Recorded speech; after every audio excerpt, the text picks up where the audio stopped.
Hey everybody, it's Camera Work episode 6. This is John Ricard, portrait photographer based in New York City. I'm joined as always by Ray Tamarra. Hey, what's going on, guys? Thanks for listening. Ray Tamarra, working photographer in New York City. Right. We're also joined today by Pete Monsanto. Did I pronounce that correct? You did. Beautiful. Okay. So we're going to get to Pete in a second, and we're going to have him introduce himself and just explain who he is and what he does. And we have a bunch of things we want to talk to Pete about. But before we really even introduce you, let's just kind of run through the week, something we like to do when we start. So I'll start this time. The most interesting thing I shot this week was the promotion ceremony at Marcelo Garcia Jiu-Jitsu. And the reason that I'm bringing it up is because it refers to something we spoke about last week when we were saying that when you make this commitment to do something personal for yourself, in my case to train in jiu-jitsu, sometimes it actually hurts you in your career, which is a weird thing because you're doing it to better yourself, and as you better yourself, you are bettering your career, but then you can also have it hurt your career in a little way. And for me, what happened was I got offered a paid job on the same night as the Marcelo promotion. So here I'm just shooting this thing as friends, because I train at the place. Like, yeah, I'll come out, I'll shoot the promotion for you guys. It'll be a lot of fun. And then like 2 days before that, I get the call for the paid gig that night. And it was a new client, and I had to turn it down. And as bad as it is to turn down your regular clients, it's almost worse to turn down a new client because you don't know where that could go. They might have another gig next week, and the guy they hire, they may love him, or the girl they hire, they may love her, and then she becomes the person they keep calling. So it really hurt to lose the paid gig. But, I honored the verbal commitment that I had made to them that I'd come out and shoot this promotion. And I did it. And like I said, as much as I get from doing jiu-jitsu personally, okay, it hurt my career there a little bit, but overall it makes me a better person. And it's definitely a worthwhile trade. And on a similar note, just a quick congratulations to Ray, who actually made it to blue belt. He got promoted to blue belt at that promotion that I'm talking about. Congrats. Thank you. Right. So how was your week, though, photographically? Photographically, I covered Letterman, and the big thing at Letterman this week was the Kate Upton and all the swimsuit models, the Sports Illustrated swimsuit models. Also, there was Fashion Week, but I didn't go there because I'm just in down mode. So I haven't been stressing myself working or overextending myself. I've just been working just the gig and kind of getting my mind right. Right. Well, hopefully that involves some personal work because we're going to talk about that today. Hopefully that's in the mix because I don't know if it is. I haven't seen any that you've shown me, but we're going to talk about that in a second. What about you, Pete? Did you shoot anything interesting this week? Why don't you tell us? Let me back up first. Sure. Tell me a little bit about what is it that you shoot normally. Wow, I think the context of what I shoot normally is changing quite a bit. I wouldn't necessarily say my start, but my point of interest was so much the concert photography and focused on the hip hop culture. It's kind of changed a bit because I don't necessarily say to my own horn to say I feel like I'm accomplished, but I feel like I've kind of gotten the body of work with the artists that I feel like inspire me and inspire a lot of the shots that I take and who I listen to. So I've kind of slowed down the concerts a bit, and I really want to start to work on my editorial presence and kind of take an art approach because I really like aesthetics and I read weird magazines and stuff like that. Cool. Now, did you shoot anything this particular week? I did. I took a quick snapshot of myself using this cool, it's a cardboard blockhead from the new craze in toys called Minecraft. So what is a cardboard blockhead? What does that mean? It's almost like the foam finger that they have at like the sporting events. Right. Like it's a giant foam hand you put on your hand. But it's a cardboard print of the actual Minecraft character. I'll have to show it to you. You could Google it and look it in on Amazon. Just put Steve or Creeper cardboard blockhead. It'll come up and it'll make you laugh a little bit. But I used one of those and took a snapshot with it because it's something that I'm going to want to work with moving forward, incorporating that with like fashion and stuff like that. Right. Yeah. Okay. So tell us what brought you to photography originally? Wow. Well, originally it would be from my late teens. I picked up my first camera, and it was more of a hobbyist approach, or just an interest in taking pictures. professionally and working with my first SLR was really due to life circumstances. I was laid off from a job in 2009, and I didn't really have much of an activity, and I was in a bit of a funk like everyone else. I mean, it wasn't really a job for me, it was a career. And when you go through those kind of life changes, you get into a bit of a funk because you're wondering what you're going to do. So I ended up buying an SLR and a couple of Macs and a few lenses and just started shooting. What led you to first start getting access? Because you started shooting concerts primarily? Right. So how did you start getting access into concerts? Because that's probably I think there's like 3 things everybody wants to shoot. They want to shoot pretty girls, they want to shoot sports, and they want to shoot music artists. Right. And the question is always like, how do you get into that? Right. So in your case, because you did it, one of the reasons you're here is because, relatively speaking, you're new in the game. I definitely am. Absolutely. Okay, so it's like 3 or 4 years for you, whereas I've been full-time now, I think it's 13 years. So I thought the perspective there could be interesting. And Ray has been full-time at this how long? Since 2001. So right, about the same as me. So you're looking at about 12 years full-time. So I thought it'd be an interesting contrast to just see some of the differences in how it is when you came in versus when we came in the game.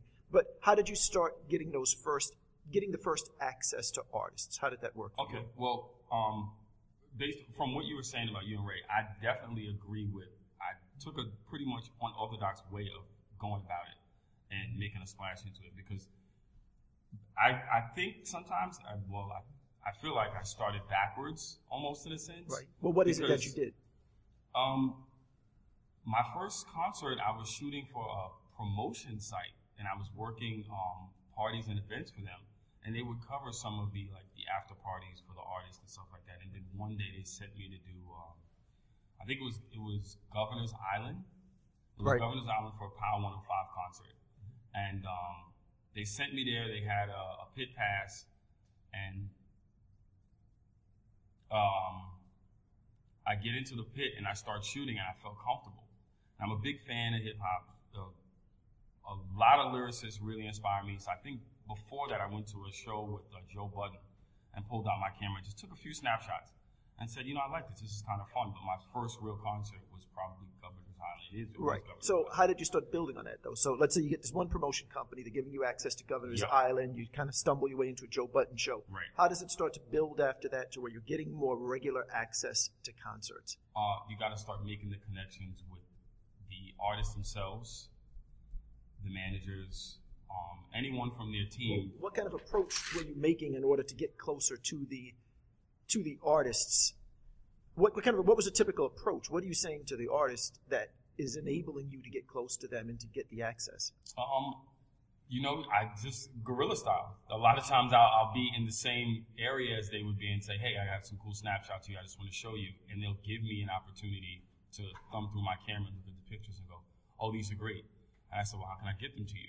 Oh, you can talk to this person. And they'll hand you their manager or someone directly close to them because they really want to see the images. Right. Now, here's the first huge problem that I run into shooting music. Yep. And that's the idea that the artists expect to get the shots that you shoot of them.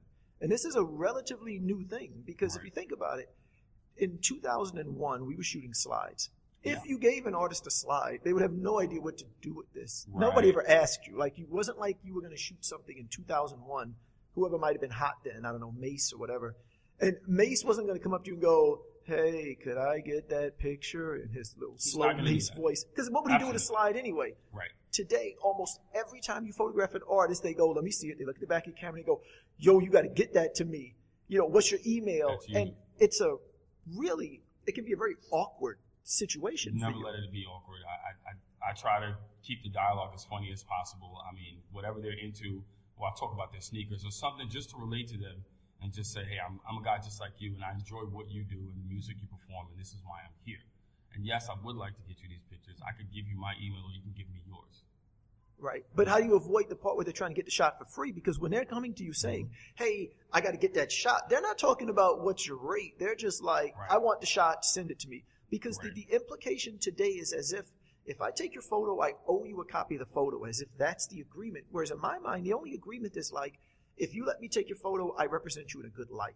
That's, in my mind, what the agreement has always been. That's why you stood in front of my camera, because You could have taken your own picture, but it would have been horrible. The reason you came to me as a professional was I'm going to represent you in a beautiful light. Right. So that's my part of the bargain. My part of the bargain is not that you now have this photo that you can do whatever you want to do with it. Right. As you start to use it, it kills my ability to sell the photo. And what's the point of this whole thing? Right. But how do you avoid that? Or how did you avoid it in the past? Or how do you avoid it now? I show them the ones that I'm definitely not going to care about. So, in a sense, if they take the photo and they distribute it, it's obviously going to kill the ability to sell it. I wouldn't try to avoid it, but ones that I know are special to me that I'm only going to keep for my archive or try to move the content, I'll thumb past it pretty quickly so they can't see it. I know what I did. I mean, I came from a similar background. I was doing a lot of hip hop stuff, and I cut my teeth at hip hop. But I was asked to cover a concert at the Hammerstein Ballroom by a big radio station, and I said, okay, sure.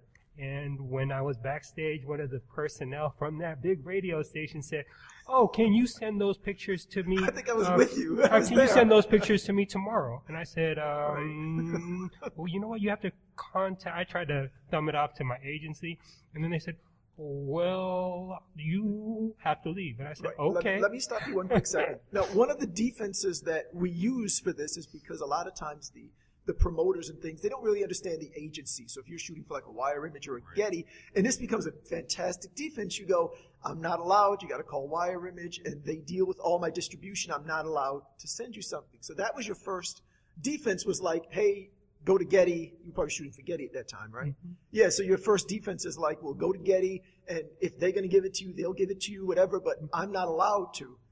That didn't work. And then what happened? And then she asked me to leave, and I said, okay. Yeah, I remember that. That was I wasn't invested in it, and I certainly don't want a company that's markedly richer and has more resources than me exploiting my pictures. So I didn't get to shoot the headliner, but I was okay with that. And at the end of the day, I don't go cover those events by that radio station because I value my images. Maybe I don't get access to those artists, but I'm fine with that. Right. And then, see, here's the problem, because the problem with what you're saying, Pete, to me is that the issue is not whether or not the image is good or not. Right. First of all, they should pay for any image, period. Right. Doesn't matter what it is. They should pay for any image. Absolutely. And the hard part is that what we have to do all the time is educate the client. So we need to be trying to explain to these artists, like, look, you need to pay for the picture the same way you charge for your verses. We charge for our photographs, and this is valuable, and you need to pay for it. And it's a difficult thing to do. It really is. And for me personally, if I'm dealing with the manager, I don't find it that difficult. First of all, back up a second. If I'm dealing with the record company, it's super easy. Right. Record company doesn't really come at you for free pictures, especially as you get with the higher level people. Right. The lower level people there might say, hey, we need that picture to send out. I just got a request today.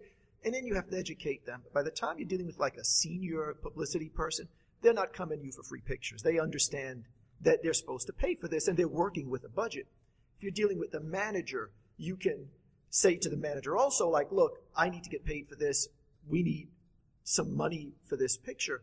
The problem for me is when you're dealing with the artist directly. Right. That's where, for me, it becomes super awkward. If I have a relationship with that artist, just like it'd be hard to say to my mother, like, hey, I'm going to charge you for this photo. Right. For me personally, and it shouldn't be, but for me personally, I find it awkward to say to the artist directly, hey, well, I have to charge you for that. Right. Because you feel it sort of damages that relationship. And those photographers who have a really good relationship with the people they shoot, a guy like a Matthew Jordan Smith, where he shoots Angela Bassett, like all the time, and he shot Tyra Banks, I admire their ability. And I've even asked him personally, like, man, how do you do it? And he's just like, I just do it, or I have my manager do it, my business manager do it. And I think that helps because that becomes this buffer between you and the artist, where you're just like, have your people call my people, and we don't have to have that conversation. But that is really super awkward. But I would advise as much as I can, the less we give them free stuff, because it really should not be a trade. And that's what it's becoming. And it is. It's one of the most difficult things about being a music photographer today is the constant request for free pictures from the manager and the artist. No, I think that's commonplace now.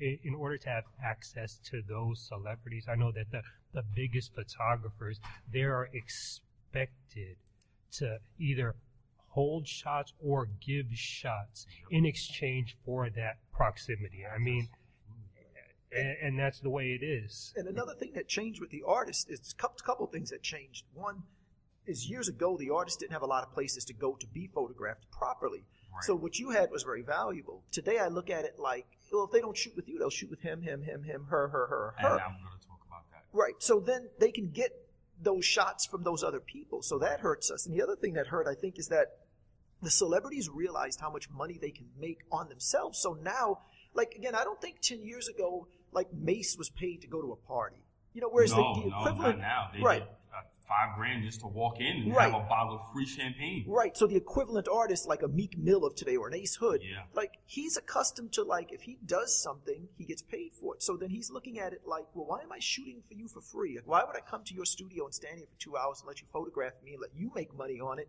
And then I go home and I'm not making any money off of it.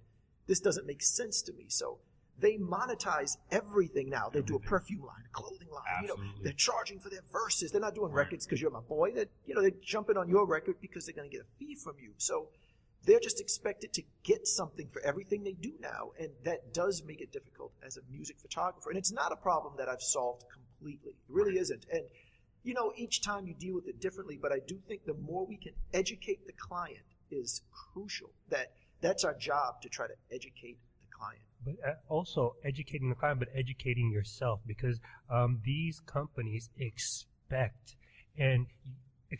you to give your photos for free, and that's their policy. Right. So, I mean, yeah, and then sometimes you just you say, I'm not going to play that game, and like you said, I'm just going to walk away and not do it. Right. Sometimes on an individual basis, you might play that game and do it. It's just each one is an individual thing, but I think the better you understand the issues involved with it, the better you can educate them. And I've had times where, like, people act like, well, because I shot it quick, it's not valuable. Like that idea, like you did like a quick grip and grin shot, and they think it's not valuable. And I'll try to go, look, if Jay-Z did a verse on your record and it took him 3 minutes to record it, does that mean it's only worth $12? Well, he's still going to charge $150,000. Right, because you're going to penalize Jay-Z because he can nail it in one take. It doesn't matter how long it took me to take the shot. Right. The issue is, what is this photograph valued at? What's the worth of the photograph? Right. Not how much work did I do to create it. That's irrelevant, you know. But you were going to say something about the artists having all these choices and photographers or something like that. Yeah, here's the thing.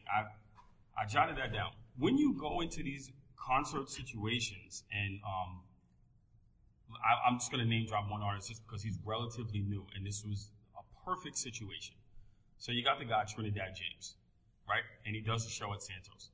So where Ray was talking about, they're almost expecting you to give your photos for free, because if you don't give it for free, there was maybe 25 to 30 people either in front of the stage or even on the stage that will give it for free. Right. So you're and the almost expectation expected to give something, just like where is this coming from, though? Is it coming from Santos' house, you're saying, or from, like, management? Or you're coming from management or whoever you're going to approach. Okay. Because they don't only make contact with one person. You know, just as I may be aggressive and I'll say, hey, you know what, I'm looking to make this connection with this artist and with this management, with this team. Right. So I'm going to go to them and inform them, hey, I've got these images. How can I? So you shuffle the barter a little bit. Just like he said, to get that proximity, I'm prepared to say, okay, I'm going to give 5 shots that I'm going to email a 72 DPI that he's really not going to be able to do too much with, but I know I'm going to take a hit somewhere, but it's going to allow me to get access to other exclusive areas where I may get invited to a video set where there's nobody else. Right. Now you could spin that off into something else. But if you don't give something, they're going to go somewhere else. The unsigned rapper has to do, I don't know how many freestyles and mixtapes that feature artists like Meek Mill who would get paid that they're going to give away because they need to get the audience. And the people are not even going to care if they're not going to give something away. So this is always going to be a game of give and take. Right. Except, and was there something more you want to say on that? Yeah. And when you look at, like, the outlets, for example, you know, you guys have been in the game for quite some time, so Ray's been blessed to, you know, shoot with Getty. Even if you go the PR route and say, okay, I'm going to go to the person's PR and then see if I can get a placement somewhere, they're going to ask for free right off top, immediately. And a lot of times they won't even invite you because you're not a Getty or you're not a Wire, because I don't want to badmouth them, but they're lazy. They don't want to do a press release. If someone from Getty comes in and they shoot spec, they're automatically going to go up online. Right. The artist is going to get their exposure. So why do I need you at that point? So it's Right. either you're going to give me these pictures for free, or I'm going to take the Getty ones, and my artist is going to have more exposure. Right, anyway. and then you get this issue too that if you're shooting like a Trinidad James and Right. you've got the shots, there's no money source to give them to anyway, because Right. something like a Vibe or a Double XL that would feature Trinidad James, they're Right. not running a live shot from Santos' house, Nope. and the blogs that might run it, they're not paying at all. None of the blogs are paying. So Here's a spin to that. I've found, and I hate to give this secret away, but you know what? We're all in the same community. When you look at, I'll give you one of the more popular outlets, we'll say Global Grind, right, for example. All of these outlets and these blogs, they all have Getty and Wire subscriptions to download pictures. Now, for them, the cost of a picture to get one image would be a set fee of maybe, if they're going to run it on the blog in, a higher resolution and then keep it in the archive, they're paying maybe $150 to $200 for an image. So you find that, we don't have much of a budget. We don't want to really spend that kind of money on those photos. You can almost approach them and say, hey, I can service you 10 or 15 images that really are like your bottom 10% that you're not going to use. It's your throwaways. But to everyone else, hey, these are great. We can put a gallery. Mm-hmm. And set a price for that batch of images and say, you can buy these outright. They'll be royalty free, and you don't have to worry about being sued by Getty for having it on the website for too long. Mm-hmm. And you can play like the game of leverage and really squeeze some money out of it. Mm-hmm. Then if you make the connection with the artist, you could say, hey, I got your pictures. They're going to run a segment on you on this website because you got that connection. So now they're saying, oh, thanks, we needed that publicity. We didn't have a contact over there. And they say, well, I got you that. Mm-hmm. Then you foster the relationship where they're going to start inviting you out to things like that. You really have to put the spin on it and know how you're going to leverage yourself. right. I think that's an example of trying to carve your own path, Absolutely. which is crucial because there's no one solution that works for everyone. It's a Yep. matter of figuring out what thing can you figure out that is going to work. Yep. But the crazy part though is that the free stuff that we do really should be on the lower level though, and this is the thing that bothers me. And again, we all deal with this. Sometimes we do have to deal with a bigger level artist and we're doing something for free. Right. But in reality, the free stuff should come from just our personal work, not the work that we're trying to do professionally. Because by Yeah. the time we're ready to stand in front of Trinidad James and take that photo, whether it's at a concert or whatever, we really should be in the paid part at that part. And the Yeah. stuff that we're doing for free I is agree. we were just calling up some dude, then we go, man, this guy's got a good look, or this girl has a good look. I want to shoot her and add her to my book. Right. That's the work that should be free. Yep. But by the time we're doing something in a situation where everybody's making money, the club's making money, the artist is making money, Right. the radio station's making money, Right. and then we're the one piece of that puzzle not making money, Right. that's really bad. There's And it- too many of us, John. There's just simply too many, and, Right. and this is not because I was one of those young, fresh-faced kids. You've seen me on the BET set, right. and everyone's buying cameras, and they go and they rent a lens for I don't know, $25, and Right. they come in and they manage to wiggle some room or maybe try to push past Ray and get Right. a couple of shots in. Right. You don't know what they're going to do with them. Right. So you really have to kind of position yourself to, like I said, carve yourself and make it, take an extra step to say, hey, I can do this, this, and this. Right. You And have to do it. right. And I there's think- no outlets a lot of times. Yeah, especially with the lower level stuff in particular. Right. It's hard, But let's talk about personal work for a second. Sure. Okay, so what is your definition of personal work, and how much personal work do you shoot? Stuff that's not assigned, not commissioned, that you don't expect to sell. I try to shoot any idea that I would say, I'm really so connected to the music, so it's a 50-50. I'll find somebody that I really, like you said, has a good look and say, I want to add them to my book, or I really think you'd be great to photograph. And it's a 50-50 split. I mean, even going to the shows, I enjoy hip-hop so much that I know I'm going to attend anyway. So if I know I'm going to go, I'm almost doing myself a disservice to say, it would have really been great if I had my camera. I've gone to shows And the concert was so good, and I ended up getting a good spot and finding out that I know someone there that gave me a backstage pass, and I'm like, man, I didn't have my camera. Now, if I had my camera, this would have really been great. So I'm almost connected. I'm connected to the music, and I shoot it on a personal level as well as on a professional level. And if I get some good shots, I say, you know what? I was going to go to this show anyway. I bought tickets to support the artist, and these pictures are great. I'm going to try to make that connection. So that fine line between the business and the personal is something that I often cross. Right. Now, I'm not going to let that stand as personal work. I'm not going to let that pass for personal work. Okay. So I'm going to give you a different definition of personal work. Sure.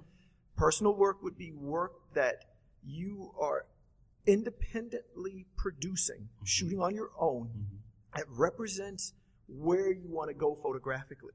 And I think it's a crucial area. It is the single most important thing that we as photographers should do.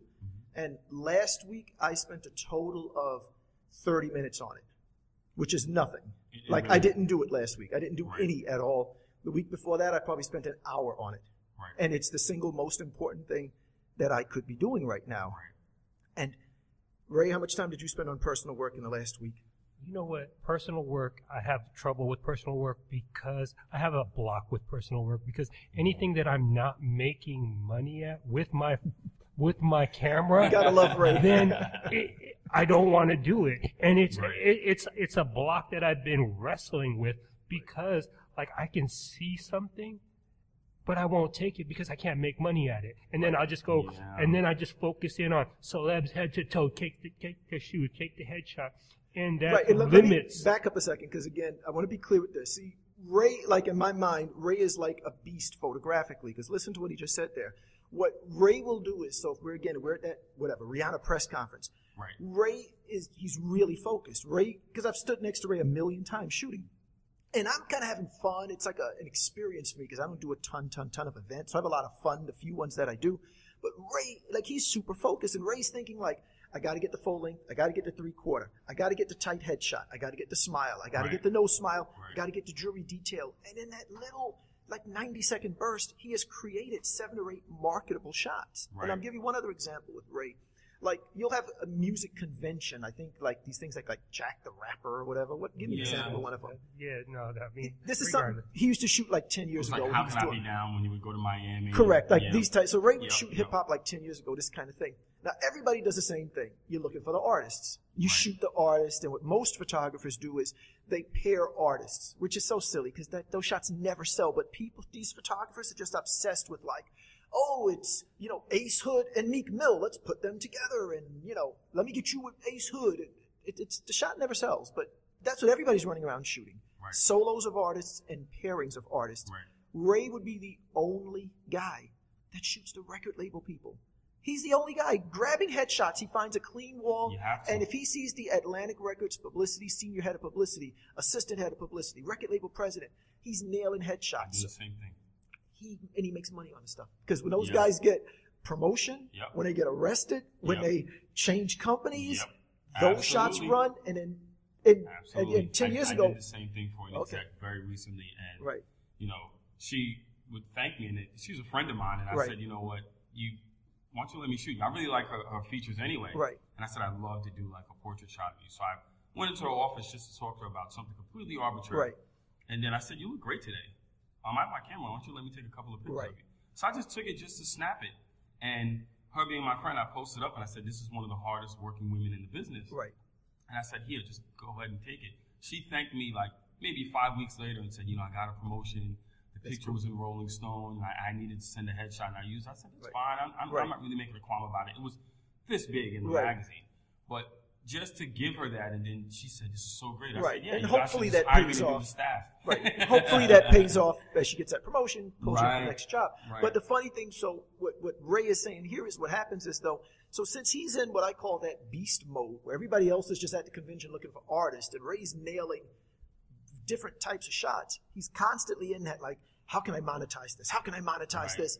Now when it comes time to do personal work where he's not going to make any money, boom, you hit this creative block. Now, does that take away from the love Oh, yeah. No, that's what I was telling you before. I said I have to wrestle with it because now on the weekends when I don't work and I have a camera, I don't want to press the shutter.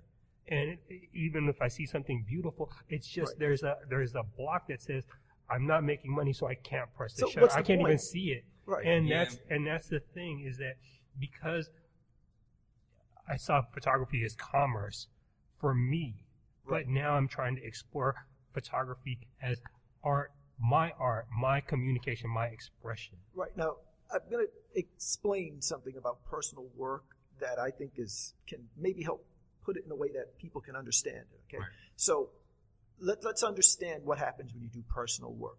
So, Pete, I saw you shot something. It was like a commercial campaign for something called Neff. So what is Neff? That's a clothing company? Neff is a clothing company. They started out doing hats. It's like Neff headwear. So it was really more or less snowboard was their target market. Right. And then they started making T-shirts and jackets, and they're doing a whole branding thing where they're expanding. I got paid for that. Right. Now, what did you shoot? Explain what was the content of the shots that you shot? The content really, it was more about the clothing and who I was photographing. Right. So who was in the pictures? They were very popular radio hosts from New York City. Right. It's the Breakfast the Club. Breakfast Club. Yep. Angela Yee, Charlemagne, and DJ Envy. Okay. And then where was this shot? Was it studio, location? It was studio. It was done at the, I think it was the Carmeloop office in Midtown. Oh, okay. And you used like artificial lighting, I guess? Yep. They were ring lights, your favorite. Right. There you go. So now let's look at this a second. Let's really break this down and understand what's happening. Yep. When you take that photo, you add it to your book. Yep. Okay. So in the photo, we had some people, and the people were wearing clothes. Yep. Correct? Correct. So did you decide what clothes they were wearing, or were the clothes they were wearing basically dictated by the confines of the job? Meaning, in other words, could you have said... Did I add a personal touch to it? No, that's not what I'm asking. The question is, could you have said on that particular shoot, we're going to put them in Kenneth Cole? No, absolutely not. Okay. Right. So the clothing they were wearing was not really under your control. No. Now, you may have had a little bit of insight and said, right, let's put the red with the blue, whatever, but for the most part, the clothing was not under your control. No. So if I had shot that job, let's say they called me, would they have essentially been wearing the same clothing in the photo? If you had done the same... If Neff had called me instead of calling me? Yeah. Okay, then. I'm pretty sure. All right. What about the people? How did the people get chosen for the shoot? How did the Breakfast Club get chosen for Neff? Neff had a relationship with the Breakfast Club? What was They went with the approach on what would work for them. I believe that they're trying to almost get into the urban hip-hop market. Right. And... the Breakfast Club, as big as they are still very early in their careers. Right. And they took a shot at, I guess contacting their management and whoever they needed to get in touch with to say, hey, we'd love to do a campaign for you guys. So Neff essentially picked the talent. Yes. Okay. So again, had I shot the job, would the same people have been in the photograph? Yeah. They would have been, right? Because you had no control over who. You didn't. I'd have control of the people there. Or the clothes. Okay, or the clothing. So you want to talk about things that I'm taking creative control and who I'm selecting? No, not at all. No. I'm going to get to the point, but that's not the point. Location. Okay. Should I speed this up? Let me speed it up a little.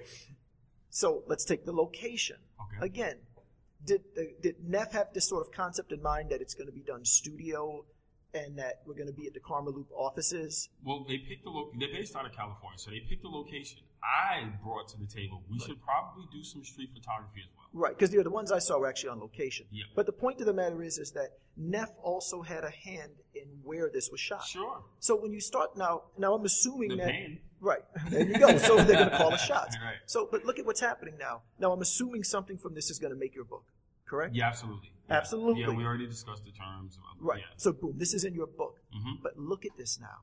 Really, really think about this. How much of that shoot is really reflective of you? Because had I shot that shoot, it would have been different because you and I are different people. Right. But it would have been the same clothing, right, in the same location with the same people. I think I get what you're saying, but now, for when I asked them, how did you select me? You got a plethora of photographers that you could have. One, we got a referral, and we checked you out. We looked into you for about a week, and we like what you represent. You Right. reflect everything. Okay, but the So- bottom line is, but Right. you agree with the Mhm. that's a broad statement. Yep. Had I shot that project or had Ray shot it, in many ways, it would have been a very similar end I result. agree. So I if agree. that's the case, But they would market. They would say, we picked you because you do this. we don't care about them because we're only talking about the photographers and the personal work right now. Right. And now let's get to personal work. Okay. Because forget Neff right now. We're talking about personal work and the value of it. So here's the point that I'm trying to make, though. Right. So if you shoot that job and you put that in your book, Mhm. there's a certain percentage of Pete in that photo. Yes. And there's a big part that is not Not reflective of Pete. Right. I'm not learning about Pete. I'm learning about Neff from You've that learned picture. about what And I've done. believe Yeah. me, this is for all of us. For 99% of the photographers, their entire book has been created through assignment photography. And the Yeah. problem with the assignment photography is there are many elements that are not in your control. Okay. Because when the artist comes in, they bring their stylist and they dictate the location based on their schedule and what window they have, whatever. Mm-hmm. Now let's take personal work. Now, had you taken that day instead and said, okay, I'm going to shoot something that's in my personal life. Right. I'm going to go shoot my girlfriend, or I'm Yeah. going to go take pictures at my job, or I'm Mhm. going to go shoot my best friend, or something that I'm into. I'm into science fiction. I'm not sure what your personal things you're Yeah. into. Imagine a photo you would have created, and then imagine if I said on that same day, I'm going to go shoot something in my life. I'm Right. going to go shoot my daughter. I'm going to go shoot my jiu-jitsu training. Right. I'm going to go to California to where I love this other jiu-jitsu school, 10th Planet. I'm going to go shoot some pictures there. Right. How similar would those pictures be? Not at Aesthetically, all. they wouldn't be. And I do have a section Not on at my all. website that says downtime, so people can see stuff that I just That you're doing, that right? I shoot because I just feel like it. Right. You know That's what I mean? that reflects you. A But lot the, of but it the is point kids is, and if you go do personal work tomorrow and I do personal work tomorrow, it will not look the same at all. no, it there will doesn't. be no It over. doesn't. But You you want might to create the balance between the monetary part too. So we're putting But- the things in our book to say, okay, I can bring some money. in Yeah, here. but we'll just get back to that in a second. You're, Okay. you're correct about that. But just hanging on to personal work for one more second. Mhm. The point, though, is that as you shoot the personal work, it's going to be so different than anything anybody else could create. That's correct. Because again, like Ray hikes. So maybe Ray is going to shoot hiking for his personal work. Right. And maybe I'm going to shoot my daughter, and I don't know, what might you shoot or what do you shoot when you're doing something Kids, personal? girls, a lot of structures. And Let's stay with either structures, which is something I never shoot. I don't Yeah. shoot anything that doesn't have people in it. So I don't Yeah. shoot structures. And then girls I can't shoot because I'm married. So Right. I don't shoot them either. Okay. So here you go. You might shoot a girl. I might shoot my daughter. Ray might shoot something in the hiking world. Mhm. Those have no overlap at all. And this is why the personal work is so valuable. And none of us I do agree. it. I spent half an hour on it last week and an hour on the week before. Ray, you said you spent no time last no week. But time. it doesn't sell. That's why we don't spend as See, much Right, time but on it. but I wanted to add that there's a story that there was a really successful skateboard photographer. He used to do big budget skateboard shoots. Mhm. And then he kind of got tired of that and he got into Harleys. And what he did was he bought Harleys. He loved Harleys and he rode Harleys. And as an extension of that, because he was a photographer, he started photographing Right. Harleys. right, And that was his personal project. right. But They started to Dickies sell. saw the pictures of the Harleys, and they said, "We want that aesthetic for this campaign." Right. The And that's lines. where the Right. transition is. Right. When And you're so passionate far. about a personal project, and they see that vision, the client sees that vision, they want that vision for their Right. product. Now, this is huge Right. because this is, again, let me explain. This is how the personal work turns into money because you're going, well, I'm not going to Right. make any money. Both of you saying it. And I say the same thing because I don't do it either. But this is how it happens. It's just what you're saying. If I'm the Neff clothing company, Yeah. by the time I pick the clothing, the location, and the people in the photos, really, in a lot of ways, it doesn't matter who I hire. It just doesn't because so much of it is figured out already. Right. But when you've got this great body of personal work and you're really making a statement, when you're doing something, you look at what Glennie Friedman did in like 1975. He's shooting skateboarders. These kids are like inventing a whole new way to skate. And this guy's just shooting it. And you've got that kind of vision. Then what can happen is a completely different company. Like you're saying, Gap will go, Right. like, we don't want pictures of skateboarders, but we want that vision, that world We that want he's lifestyle. got. We want that lifestyle. Right. We need that guy to do it. So it absolutely can pay off in the long run. It doesn't pay off in a short run. And all of us, we're all trying to make a living at this. So Right. you Here's a can good be going. example for that. You Look know. at the Volkswagen campaigns. If you ever notice, all of their car commercials are centered around families. There's usually Right. two kids in the ad, But then when you look at the stills on their website, they use a specific photographer. I forget his name, but I've been to the website. It's all stuff that he normally shoots. When you go to his website, you'll see the Volkswagen ad and the stuff that he shoots. Kids blowing bubbles. And he's not a car photographer, right?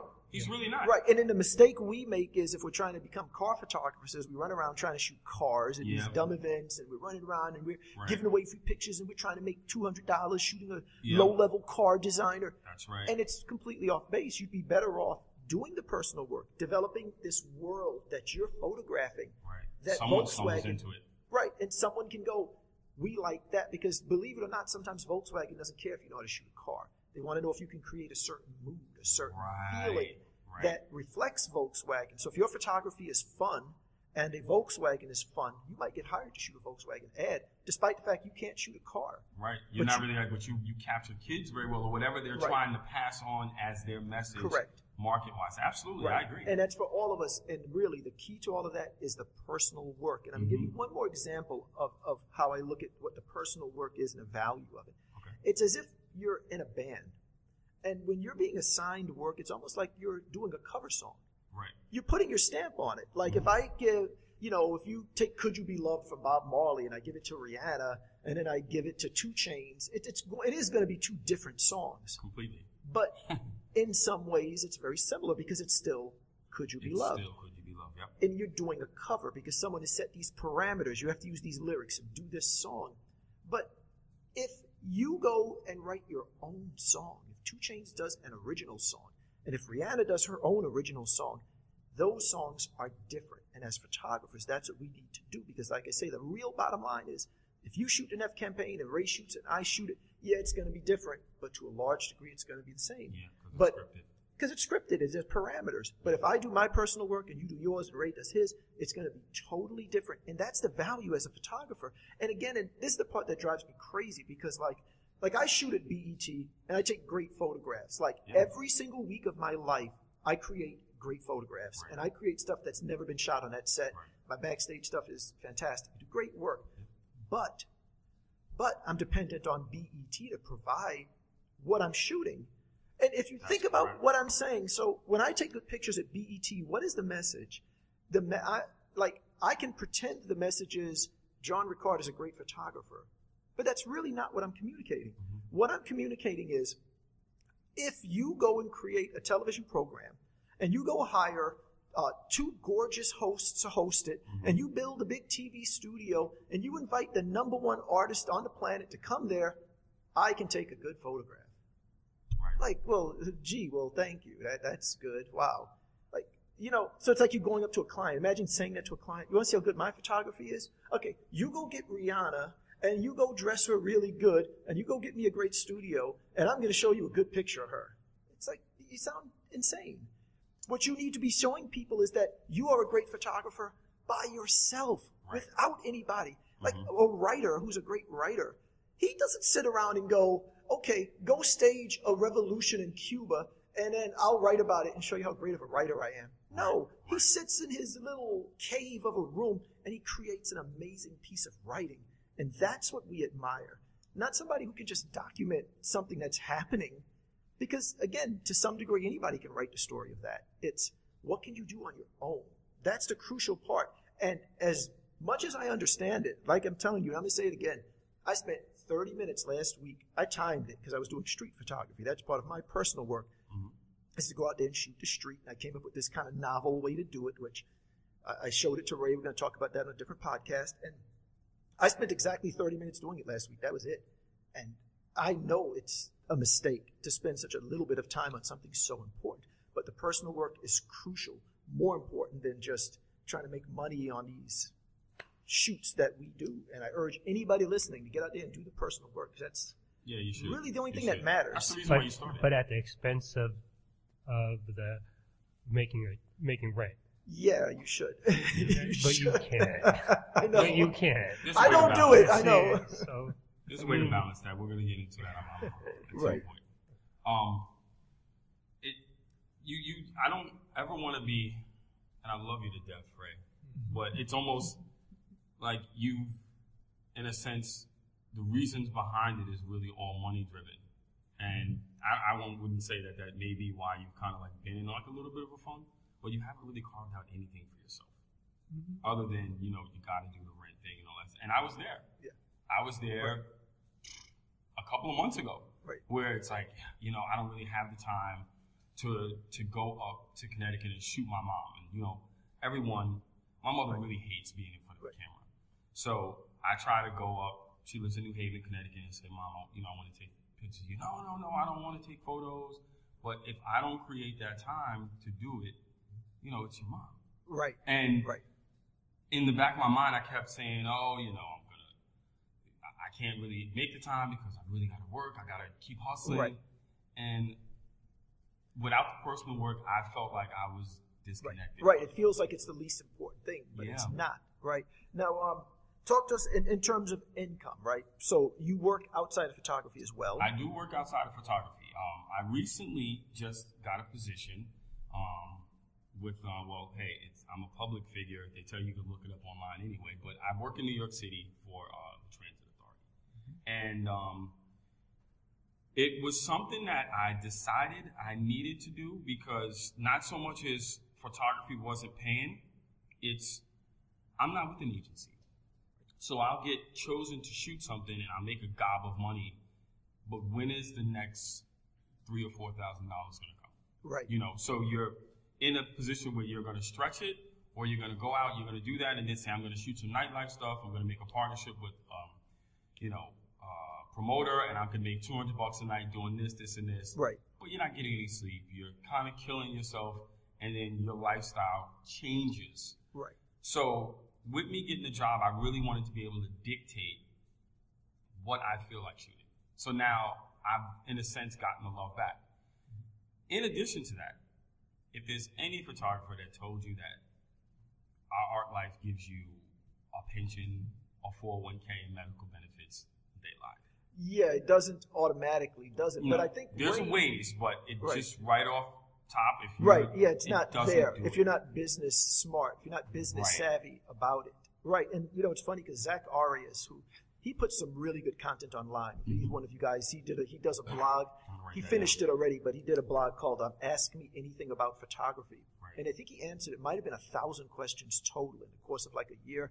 And I read a lot of it, and I thought like 85, 90% of it was just right on point. Yeah. So seldom I disagreed with him. He was right on point. And he did a webinar recently that said, like, the topic was, if I was starting photography today, what would I do? Right. And the thing he said, the very first thing he would do is get an accountant. And I think it plays into what you're saying. Absolutely. Because the accountant is going to say, well, you're making X amount of profit, but you don't have a 401k. You don't have a retirement plan. You don't have a savings account. You need to get it. So, I think that is crucial, and it's another area that a lot of us don't, we don't pay attention to, right? But Ray was telling me last week something about this topic. I wanted to talk about that, and that's freelance insurance, but I also wanted to add on top of what Pete was saying is that when I first started my career, photography was making me zero money, and I would call it my maybe money. Right. And then I was a street vendor. I was selling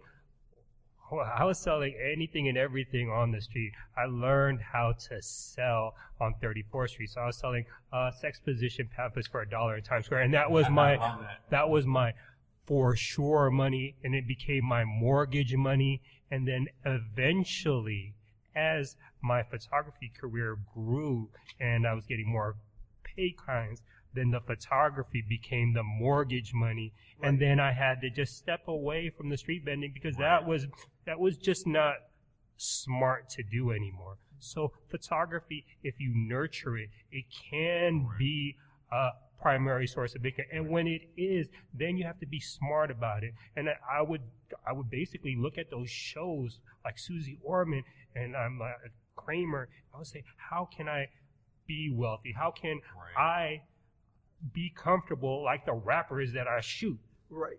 And we didn't even mention that, but that's one of the most offensive things, right? Is here's some guy with a chain that costs like $50,000 asking you for a free photo. You're like, oh my gosh, come on, man. Tell me about it. You're watching these guys smoke more weed. Like the amount of money they spend on weed in a day is what you would have charged for the photo. Like dude, you could just lay off weed for like a day and you could pay my fee for this photo. It's ridiculous. Absolutely. It's particularly offensive. But and then with that type of frame of mind, because I want to be comfortable. I want to be financially independent. And I'm going to use my photography or anything and everything to achieve that. So I would look at subway signs about freelancers insurance. And this is a company that provides medical insurance. And that's the biggest thing. If you want to be wealthy, you have to protect the money that you're making from catastrophic injury or what sickness. What is the company, though, specifically? It is a company that provides health insurance. That's the what do they big. call it? It's freelancers insurance. I've seen the ad. Freelancers insurance. Oh, that's what they're called. Freelancers. Freelancers insurance. Yeah. Okay. So if you Google that, you is have that the same as Freelancers Union? Do you know? It's affiliated with that. Yeah, I think it's a part of that whole. You know, you do have to pay a set fee to be a part of it, but because they use the strength in numbers and everyone's paying, you know, you're covered. So you have to apply, and then you can pay for medical insurance by their programs. 2 years ago, there's a 401k that they started to provide that I took advantage of, and now they have a medical facility where I can go there and not have to do a copay. I take Tai Chi classes, yoga classes. So what I'm trying to do is protect myself, because my body is just as valuable a piece of equipment as my camera. Right. It starts with the body. So, mentally and physically healthy. And I want to be financially independent. So I've been aggressively saving in my 401k, and I couldn't have done that without this company, because you know, you would stock up maybe 1,000, 2,000, or whatever you have the means to, but it wasn't a plan. Right. And now that there is that option available for me, I'm trying to save as much as possible, because I'm 44 years old, so I'm not getting any younger, and I don't have Social Security. I don't have benefits. Right. So I have to protect myself so that if I get sick, the money that I've saved can be gone. If I stay in the hospital for 2 days, that's like 60 grand, and boom. An ambulance ride is $700 to go to the other side of town. I mean, I was talking about that. You're absolutely right.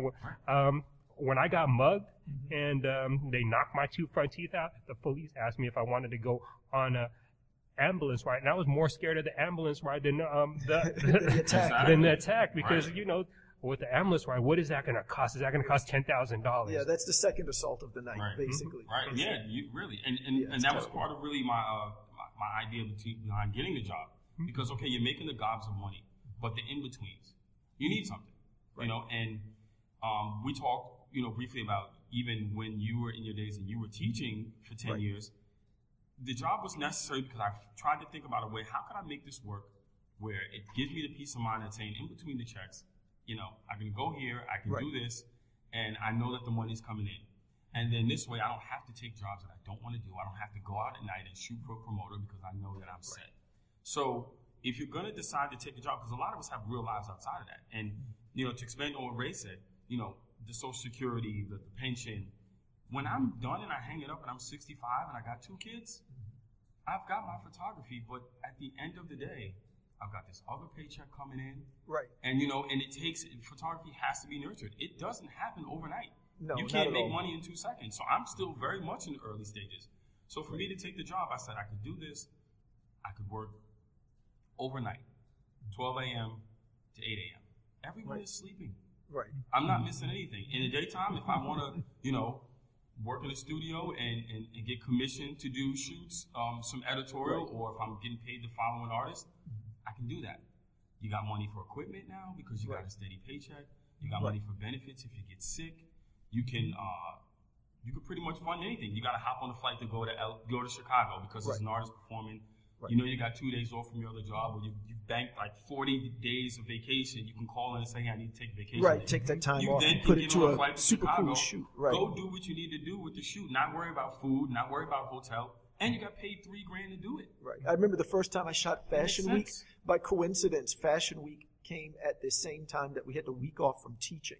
This was in like 2000, and you get that week off in February. Right. And Fashion Week fell in, and before 9/11 in New York, you could get around a lot easier. You didn't need ID and all of that. Right. So you could just, if you walked into Fashion Week like you belonged there, you could walk right in. Now you can't do it at all. It's totally different. But You just, and it was hard. You get to mentally get that face on, and you Right. walk in like Put you on were a bow supposed to tie be and a there. little bit of lip gloss. And Yeah, there you go. Right. Try to look fashionable. Put something on that doesn't match in terms of color. And you walk right in, and I shot Fashion Week like every day of the week that I was off. Right. So sometimes it does work that way.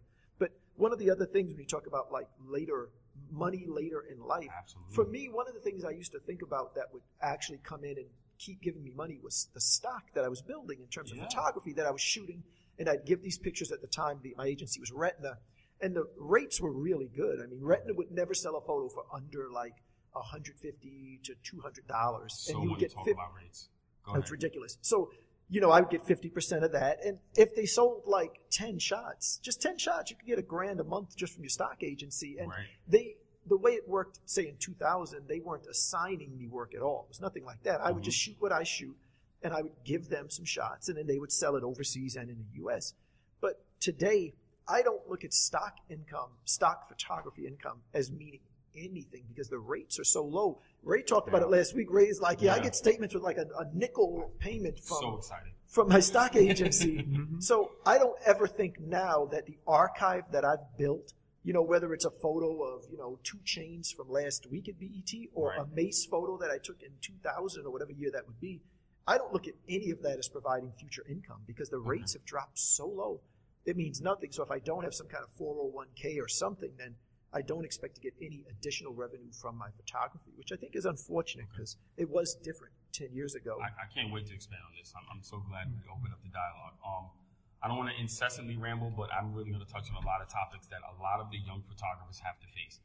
Last week, on the last episode, you guys talked about some of the percentages and the breakdowns of where you're getting 65, 35, and, But if I walk in to one of the bigger agencies, whether it be a Getty or AP, whoever, they're now giving 70-30s.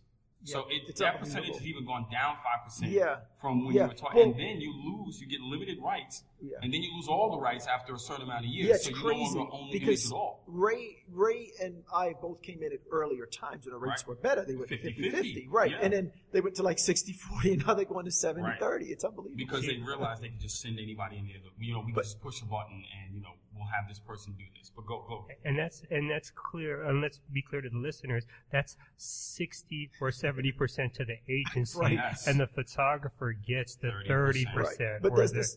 Right. But does this not connect to what I was saying about that Neff ad, where in the eyes of Neff they can start thinking, it doesn't matter if we call Pete or Ray or John, we will essentially get the same photograph, which is why I say again, you got to get that personal work, the shots that only you can do, because it represents your world and your life. And again, we talk about this a few times on the podcast. Part of it is having an interesting life. If your life is just, I go home, I watch TV, I go to sleep, I wake up, you're not going to have anything to shoot in your life. But if you can set up a life where you're hanging out with cool people, you're hanging out with the guys that are coming up with the next form of skateboarding, you're shooting your life, and that's in your life, you can create some interesting work. So get out there and become an interesting person. Go take some classes, join some clubs, go travel, get an interesting life, photograph your life as your personal work.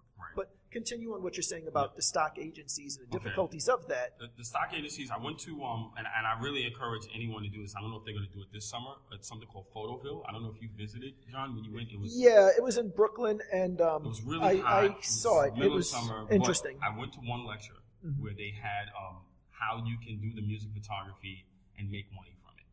And there were a couple of well-known photographers there, and they were talking about the agencies and how the agencies, in a way, have cornered the market. A lot of people don't know Getty, and I'm gonna keep saying Getty because they're the biggest one. Right, and they're huge. They own worth Wire Image. $4 billion. So if there wasn't money in intellectual property, there would be no Getty. So in a way, we have to take a value in what we do, but it's almost kind of become this pimp and loan shark situation because we're going there and they're really nothing but just a big machine that just hosts your pictures and people click and they download them. Right. So we'll use an example of one very popular photographer from Getty, and I really want to kind of focus on him and how he's done it because there's ways to make money in it. He's been around a long time, so don't even think you'll duplicate him if you're listening and you're brand new. Kevin Mason, and we all know him. Absolutely. We've spoken to him. I study all of you guys, by the way, online, and I just look at how you've done things in the business and your approach. If you look at what he's done, they used to put the rates online to download a picture. To get the smallest picture from a wire image, if even a Johnny Nunes, he shot it, it's going to be $59 to put that up on your website or blog. Okay. As you go larger in the size and how long you want to keep it, it's $150 and $200. Okay. Kevin has carved out a niche where he gets his exclusive access that only he gets. And when you go to Getty, it goes exclusive assignment. His pictures start at like $300 and $400. Now, we would say, okay, he's probably got a 50-50. I'm willing to bet he's probably got better than a 50-50. No, he's got more. Yeah, he has better. He founded Wire Image, didn't he? He did. He founded Wire Image. Right. So, we're talking about competing against a guy who's already a millionaire and kind of got a shoe in. But the way that he maintains what he's doing is he gets that exclusive access. I'm watching the Grammys at home. I recorded it. And Beyonce hits the red carpet. And you could see him running behind her, snapping shots. Instantaneously, once they go on Getty, his downloads, when you talk about the outlets like the People magazines and everybody who's following Beyonce, and then everything leading up to this HBO thing, he probably made $100,000 in one night. Yeah, it could be a lot. But I think there's a confusion and almost a disconnect that, people think they can do that. And you really, just not everybody